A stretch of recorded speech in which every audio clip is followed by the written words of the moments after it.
Hi, everybody. Sorry for the interruption. It appears that Elon thought I was chit-chatting with some of my buddies, and he came in to be a little goofy. But I guess you guys are my buddies.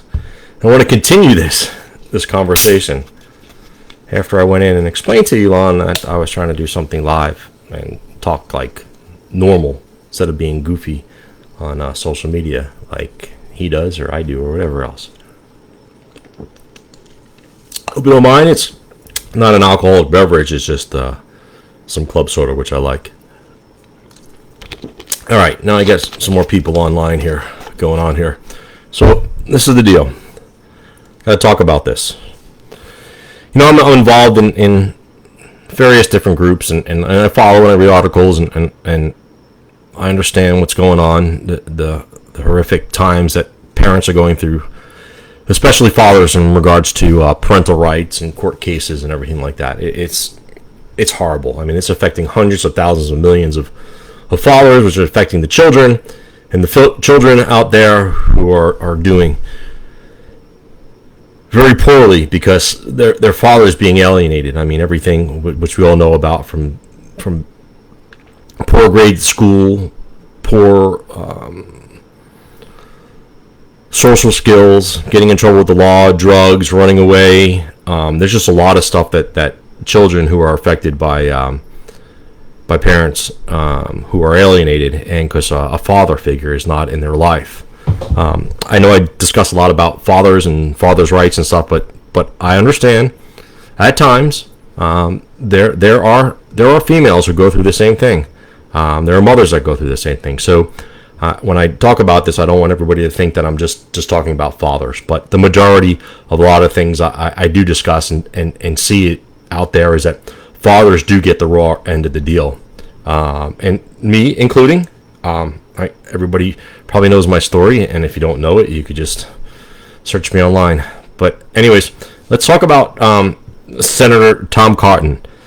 He's from Arkansas. He's 43 years old, so he's kind of young. You know, I mean, I've always pictured judges and senators and mayors and presidents, all those kind of people more mature in their ages. I'm not talking about 90 years old. I'm talking about upper 50s, 60s, 70s, who've got like life experience. You know, not just running for office, you know, going to law school, do a couple oddball jobs here and there, and now you're making decisions for millions of people in this country.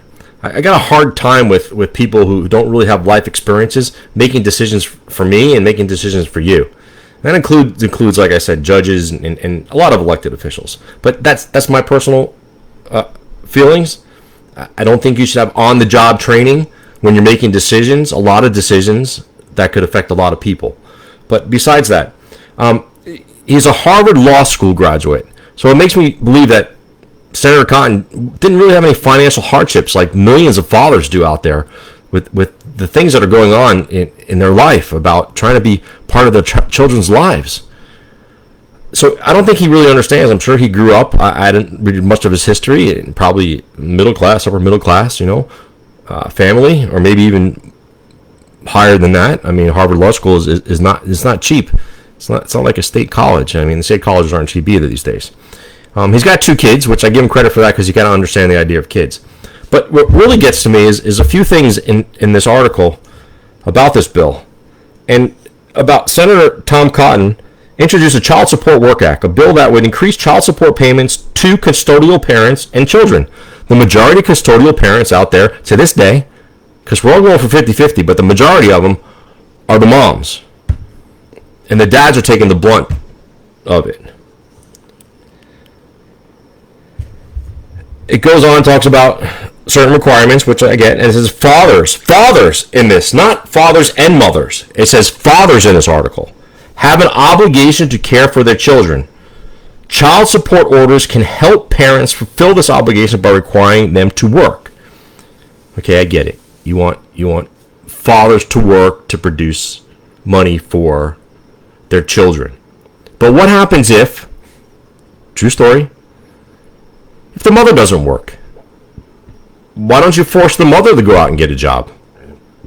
Why put the bearing on the father plenty of women out there have got great education, probably some better education than some men, have more qualifications, or probably could go out and get a job better than men. There's nothing wrong with having the mother go out, but it's talking about having the fathers go out there. It goes on and talks about the bill would provide additional resources to the state child support agencies so they can help parents get back on their feet and provide for their families. All right, let's talk about some things. And whatever I tell you here today, and like all of you, you have gone through the same things or other things too as well.